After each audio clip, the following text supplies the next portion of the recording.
If you didn't have a mental health issue before you were homeless, you will once you become homeless. There's people that don't know anything about anybody, but that is the stigma that everybody that's homeless is a drug addict or they're criminal or, something of this. So people shun people without even knowing their story. Folks that need the most help don't get it.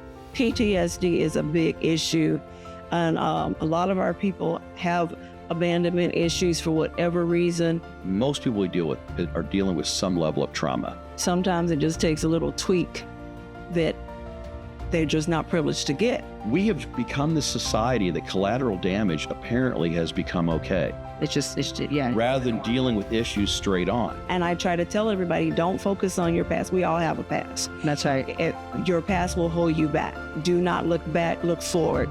And we're trying to give you the tools to evolve into the person you want to be and you deserve to be. We can't give what we don't have, but it doesn't mean we give up.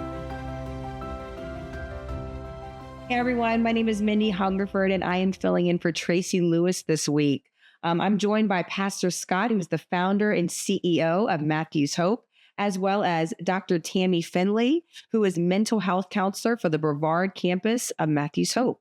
Welcome to episode 68 of Straight Talk, No BS with Matthew's Hope, presented by Imagine Marketing, where we will be talking about mental health and homelessness. Nice to meet you, Miss Tammy. Dr. Tammy. Listen, girl, if I was a doctor, I'd make everybody call me doctor.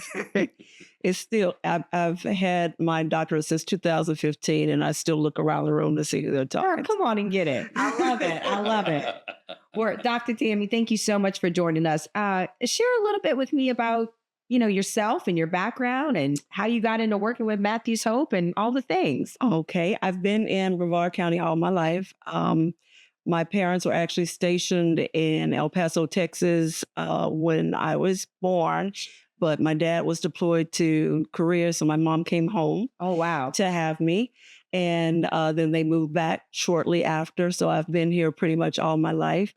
I started out as a counselor in the juvenile justice system, so I did that for 5 or 6 years. I moved from juvenile justice to HIV and hepatitis. Did that for 10 years, moved from that to substance abuse. And I did that for another 15, almost 20 years, I think. And then during the time I was working with substance abuse, I was introduced to Scott and Charlene when they were coming to Cocoa.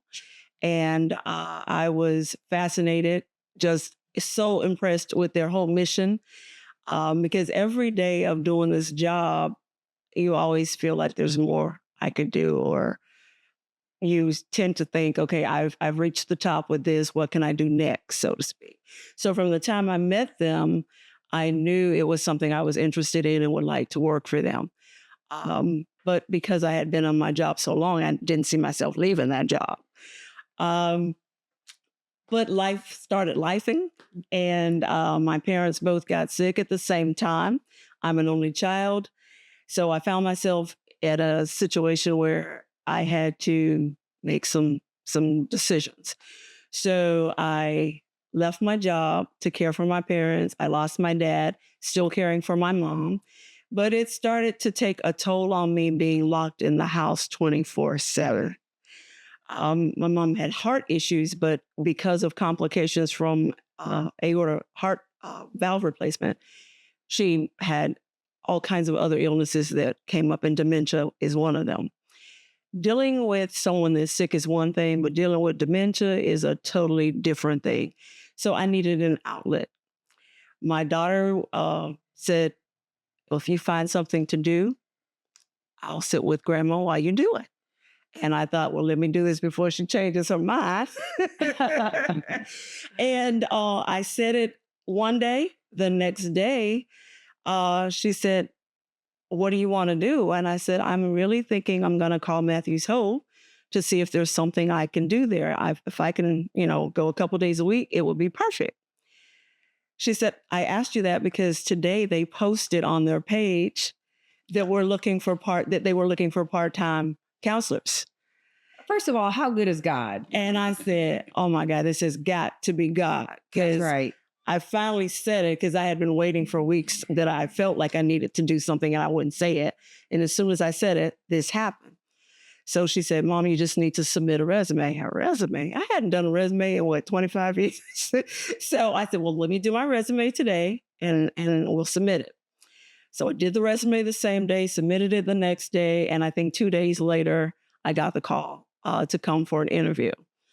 Now, here's the thing. I have never in my life had a 2-hour and 45-minute interview.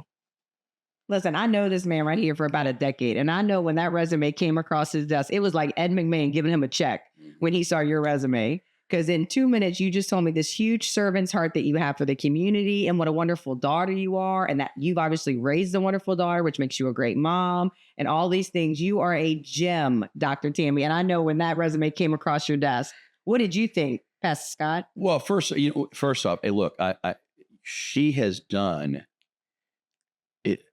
Her life experience was like, okay, wait a minute, this is all on one piece of paper. Right. Okay. And to find someone, here's what's challenging sometimes is very educated, very good people, what they do sometimes get very, very full of themselves. Tammy, what you see is what you get. Okay. And that doesn't mean it's going to make everybody happy all the time, but that's why she and I are so much alike in that way. I don't make everybody happy all the time either. But we know we've been called to do. And so the long interview was more about not trying to talk her out of coming to work for me, but I wanted to make sure she realized what she was walking into. Because I am pretty confident that we have failed to meet her expectations. But I think Tammy also knows that in failing to meet those expectations, it doesn't mean we're still striving to meet all those expectations. My expectations are so high. My level of excellence is so high that most people would settle, and I just don't know how to settle. I think that if you're going to do something, do it full bore, 100% excellence, and if you can't, hold off. Mm-hmm. We're in that place where, yeah, we're doing pretty good, but what can we do to do better? And so I think from that standpoint, being able to have someone who cares enough about her mother, I mean, if Tammy, I'll be more honest than she will be probably, is Tammy can get pretty tired dealing with this, and for this type of work to be your outlet, you got to be out of your freaking mind. That's the part, yeah. That part. Like, well, I need a hobby. No, watercolor is a hobby. Yeah. Golfing is a hobby. Shelling is a hobby. Well, I wrote a whole children's book, a whole series, children's books, while I was home with my mom for the first year. And I'm waiting to get that stuff published now. But that was it. It was like, I wanted to do something fun. That was the fun part. Now I have to get back to my mission. I love it. Well, speaking of your mission, if you break your arm or have the flu, you can get treatment and no one thinks less of you. But for some reason, mental health issues often carry this certain stigma in our own society. Dr. Tammy, why do you think that is? I can speak from a Black perspective. We grow up and we're taught that you pray about it. Especially though I grew up, I'm a preacher's kid. So I grew up in the church. You pray about it. You keep it home. You talk about it at home. You don't put your business out there. That probably also works in other families as well. But I know that was always the stigma in the Black community. I started going to therapy myself after some things started happening in my life that were a little crazy, because I felt like I needed that outlet. Because talking about it at home, you're getting what your parents are telling you you have to think, pretty much. I needed someone to listen to what I wanted to say and listen to what I wanted to do and what I wanted to be. So counseling, I learned early in life, it was good for me. I did not ever think I would be a counselor. I started out in journalism. I like writing. I started out wanting to be a broadcaster, and that changed, and I got interested in juvenile justice. And then when I started working with youth offenders, I knew this is what I'm going to do. And it totally changed. I started teaching in the Brevard County school system, went from there to counseling, and realized I could do my teaching and I could work with troubled people if I was a counselor. I love This that. is how I got into this.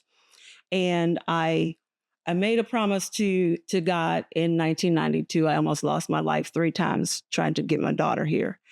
And the doctor came in and said, my blood pressure was 235 over 210. I was toxemic. It was just everything that could go wrong had gone wrong. And he said, you're pretty much at a point where we have to decide to save you or save the child. We're going to save you. And I said, please don't do that. Please save my child. I've lived. Let my child have a chance. And he said, what good is a baby without a mom? And I said at that point, well, okay, Lord, I know you're listening. And I know people make bargains with you when they get their back against the wall. I'm going to make a promise. I will spend the rest of my days helping your people if you save my daughter. And at the time, I didn't know that it was a daughter. I just knew I was pregnant. If you save my child. But, sometimes when we go through those things and we forget about it, I've never forgotten the promise that I made. And I feel like my life has been better than blessed because I've kept my promise. I love that. I love that. Back to mental health. How prevalent are mental health issues among those experiencing homelessness? Before she even starts, I got to say this. If you didn't, talking from someone who's been homeless, both as a kid and an adult, if you didn't have a mental health issue before you were homeless, you will once you become homeless. That's just the facts. And as Tammy was sharing her story, now think about being in that same place, but you're homeless. Mm-hmm. No support system, probably can't get the care that she was getting. Mm-hmm. Okay. And when you throw that into the mix, that's what a lot of people don't understand. The folks that need the most help don't get it. And that's from everything from counseling to medications. They just don't. And I'm fully convinced that if we were to address mental health in this country, that a lot of our addiction issues would go away because people are self-medicating. So I just want to throw that out there because while she was talking about that, I'm thinking, yeah, And then there's a stigma that people that are homeless are all drug addicts, or there's people that don't know anything about anybody, but that is the stigma that everybody that's homeless is a drug addict or they're criminal or, something of this. So people shun people without even knowing their story. But I'll admit, even when I came to work here and I had this conversation with Scott shortly after I came, probably the first 10 people I would say I met with all had bereavement issues. Wow. And it was my healing too, because I was still dealing with my dad's death. So I was like, oh God, you're talking to me. I know you have to be, because how could this happen? But it was like everybody. Well, in that thread, what are the most common types of mental health issues you encounter when helping the guests of Matthew's Hope? Well, the guests of Matthew's Hope, there's been pretty much 5 categories. It's been bereavement, it's been domestic violence, it's been abandonment issues, it has been the mental health issues, people that have already diagnosed but can't get their medication or can't get to the doctor. And what's the other one? It's bereavement. It's I can't even. My mind had a. You're good. Yeah, that's okay. But it's those categories that we see the most. Mm-hmm. We deal with a lot of people that possibly were on drugs, but they were not using, but the homeless situation has caused them to relapse. We have people that may have been diagnosed years ago with mental disorders, but they're not seeing a doctor on a regular basis. They're not taking medication. Well, that leads me to my next question. Are there certain types of mental health issues that can be made worse due to someone being unhoused? And that's exactly basically what you're talking about right now. And we have people right now that I've requested them to have evaluations, because I'm thinking with some of these people that all they need is just a little tweak, just a little medication, a little, and it could just be counseling on a different level. It could be someone that just has something. It's almost like where you just can't get past a certain thing that's happened in your life. PTSD is a big issue. And a lot of our people have abandonment issues for whatever reason and have been, sexually abused, or there's all kinds of categories that you would not think that also comes along with your mental health. So if they have suppressed so many things that they don't want to talk about it, they don't want to deal with it, they just go. I had one young lady that came since I've been here, and she was sleeping in her car. She was sleeping behind the library, and they had asked her to leave. And I tried to get her in shelter in Titusville. She did not want it. She wanted to live in her car because she felt safe. And that was, and it was eye-opening, because you think, if I get you shelter, I get you into a better place, you're going to be okay.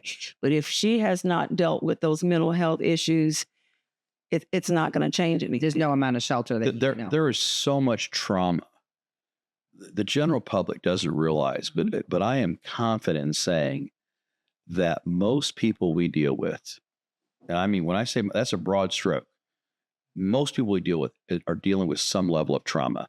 And sometimes that trauma are things that you and I might have dealt with, but God built us all differently. And there's things that I have gone through that for some reason I'm here, where I've watched other people that are either on the streets or dead at this point. No, I get that. I understand that. And, I have people say all the time, Tammy, you've heard this too, is where, well, they're choosing to stay home. They're choosing to be homeless. No, I've never met in all my life, almost 63 years, never met anybody who chose to be homeless. I have met people who have chosen to remain homeless. And most of it goes right back to what she just said. They have figured out a safe environment, at least what they think is a safe environment, and they'd rather stay here than the unknown over there. It's kind of like scarier, right? Well, it's almost like someone in domestic violence, that they're more afraid of the unknown. They know they're going to come home tonight and he's going to slap her around, but they know what that is. But what they don't know is, if I leave, what's over there. And so people don't realize, unless they've been through it, and thank God most people haven't been, but those that have, we kind of look at it and go, yeah, I get that. It doesn't make logical sense. Right. Well, and I think something that people miss, and then we have to get back to our outline here, is that, like you brought back the trauma, that trauma changes the way that your brain operates. Oh, yeah. Your frontal cortex. So I am and getting the nutrition I need, getting the medication I need, with a loving husband, loving children. I come home to a warm, happy house. I have friends. I have community that loves me, right? My brain is operating different than someone who doesn't have those things. So if we are given the same fork in the road, we're going to choose different things because of the health of where we are. Back to mental health. I mean, even I will tell you, I have been clean for over 30 years. I haven't been homeless in over 30 years. Do you know that every day, the only thing I've never been successful at, I was captain of the football team. Every career I've had, I've been successful. Two things I failed at is I dropped out of high school and I failed at taking my own life. Those are the only two things I've ever failed at. But every day, no matter how good things are going, there's this little voice in the back of my head waiting for the other shoe to drop. Will I be homeless again? What's going to happen? Who's going to hurt me? Is my wife that? I'm 63. Yeah, I'm 63 years old, and people look at you and go, Scott, look at your life. Look what you've built. But in my mind still, I still go to therapy, because in my mind still, depending on what is going on in my life, if I'm getting less sleep, less good nutrition, okay, all those things, it's worse. And I know this, but here's what happens too. When you start falling into that hole, you don't think about what's right. In your right mind, but you don't think, you're just falling down this hole.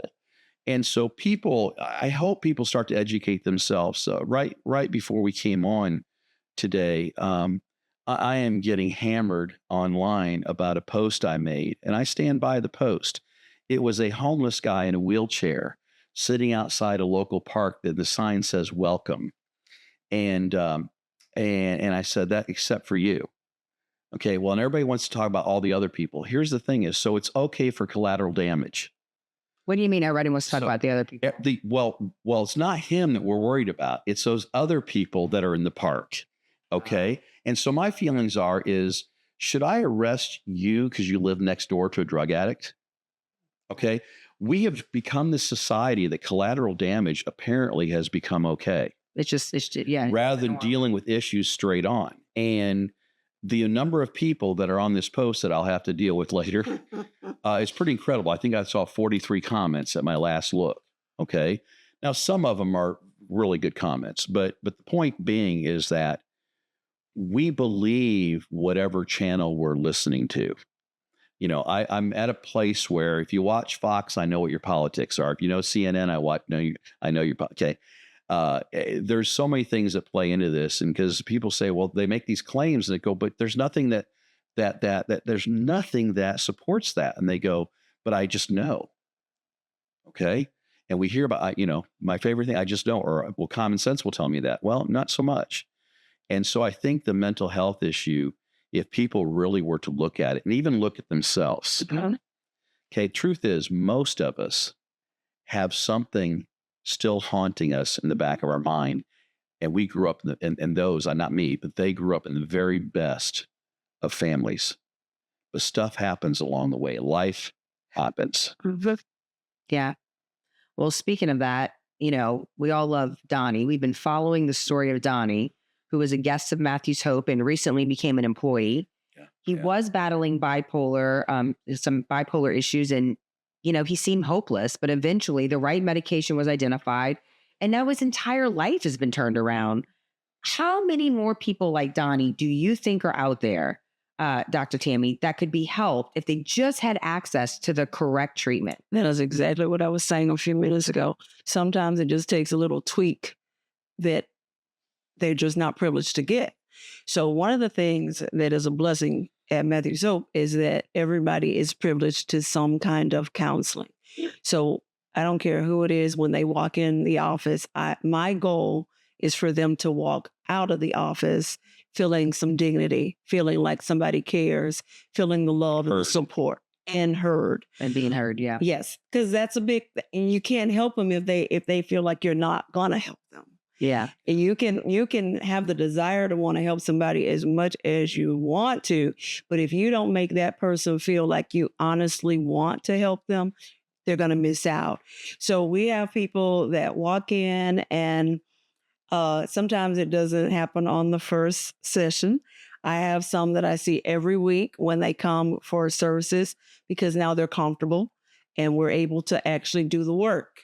So there are some people that we're building up their confidence in themselves, and we're letting them know that just because you have a past, your past does not define you.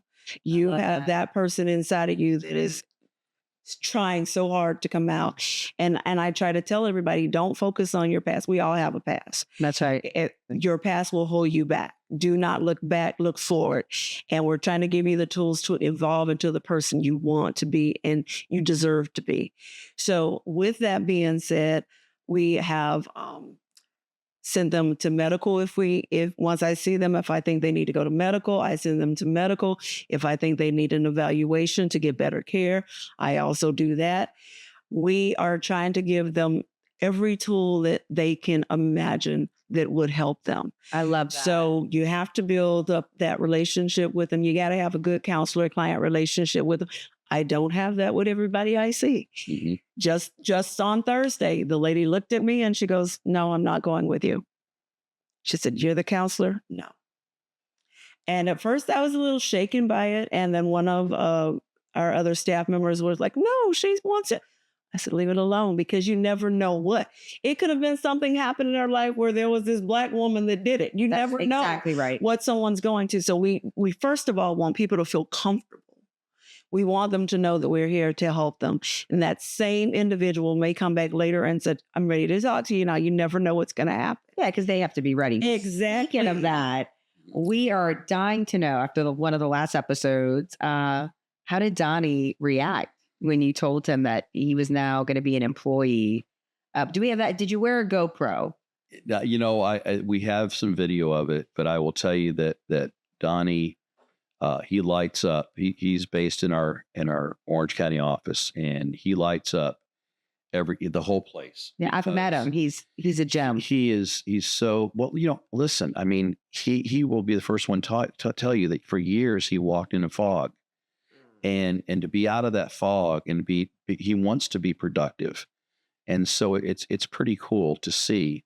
But even with Donnie initially too, we had to build the relationship to get him to be willing to talk to our people. Because here's the other part. It's not like he'd never been to a counselor before or a psychiatric person, what have you. And I can tell you just from my own experience, look, some of these counselors are a little bit, they're a little bit worse off than the people they're serving. 100%. Okay? It's just like any profession. There's bad cops, there's bad teachers, there's bad coaches, and there's bad counselors. But unfortunately what happens is often that sets the tone to their beliefs. And so we've got to build that relationship. And often when we hear somebody doesn't want something, that the question goes much deeper than that. And so what happens is then as a team, we try to just kind of peel that onion back softly and look, if we can connect them with somebody else, if there's really something there that just says, I had someone the other day that was because they didn't know Tammy personally, but they knew her from the community. And for whatever reason, they just said, I'm not comfortable with it. So I said, okay, that's fair. That's fair. So, but they still wanted counseling. So we're looking at alternatives. Again, we're basically funded by the community. So if we can't give what we don't have, but it doesn't mean we give up. We look at different things. And the other thing that Tammy has been excellent at is identifying those that look like they need that little extra tweak. I've often said there's people that if they got 20 milligrams of Zoloft, their whole life would change. And that's not a big dose, and that's not a big, their whole life would change. But if you don't get that, that's nothing but downhill from there. Because that's when the self-medication comes in. Can you remind me of Donnie's medication costs? Can you remind our listeners? Yeah, it's pretty outrageous. I don't remember. I want to say it's like $1,000 something, $3,000, something like that. A month? Yeah. $3,000 a month. Yeah. Because I had to think about it almost at that. First, I thought when I first heard it was like $1,000 a week, but it ended up being about $3,000 a month. Now, wow. There's tools that we've learned of and things that we can help control those costs, what have you. Matthews Hope certainly can't absorb $3,000 a month. I mean, quite honestly, we're at a place right now that I need detergent and we just don't have the money right now. Right. So laws like the anti-camping law here in Florida often lead to encounters between police officers and those experiencing homelessness. Should we expect police officers to be equipped with all the knowledge and skills that, Dr. Tammy, that you have and be able to best handle those encounters if the subject has a mental health issue? Listen, I'm going to take this one off of her because here's the thing. Do we expect them to know what she has? No, that took years and years. However, if you had asked me the same question a few years ago, I'd probably say not necessarily. But I think we're at a place in history and what we're doing that our police officers do need to be better equipped because we have seen some amazing officers out of Cocoa. We've seen some of the sheriffs, not all, some of the sheriffs have been pretty amazing. Over in the Winter Garden area, again, some of the Orange County sheriffs and some of the Winter Garden officers are just, whether it's just natural for them or they've been trained, they really know how to come in on a situation. And it's a tough situation if you don't know what you're looking at. And we've got lines of communication open with some of these agencies now to where they will actually tell us, what can we know about this? And we've had conversations. So that's a huge step. That's wonderful. We're not trying to tell law enforcement how to do their job. In fact, I feel like we've put law enforcement in a terrible position with this new law. Most of these officers, not all, I mean, some of them, I call them Barney Fifes. They just want to lock them up. But most of these officers that we've dealt with over the years, and particularly in those communities where we're actually based, being in Cocoa and Winter Garden, I would say really have treated this as best they can under really tough circumstance. The challenge you have, because we have children, one of our other challenges, a lot of our folks are disabled and they're mental disabilities. So it's not necessarily they're not mentally ill, they're mentally disabled. And we have seen where autistic people have been shot, and killed. That's heartbreaking. Because their reaction often duplicates and looks like an adverse drug reaction. Or a threat. And so, those are the things where the training and the cooperations between municipalities and organizations, not all organizations, but organizations like Matthew's Hope that do have a component of mental health and what could really be a good partner out there. By the way, let's quit calling it the non-camping law. I assure you that when I was homeless, I never was camping. Right. Okay, I was just looking for a safe, either cool or warm place, depending on the weather. Well, it's really nice to get a little bit of rest. It is. And so people got to quit calling it what, let's just call it for what it is. And let's try to then maybe at some point start to address causes as opposed to symptoms, because that's where we're spending all our money, is on symptoms. Amen to that. Well, thank you guys for all you do. And thank you to everyone for watching and listening. If you want to support the efforts of Matthew's Hope, please visit MatthewsHopeMinistries.org and help us spread the word by liking, sharing, and subscribing to this podcast. Thank you so much.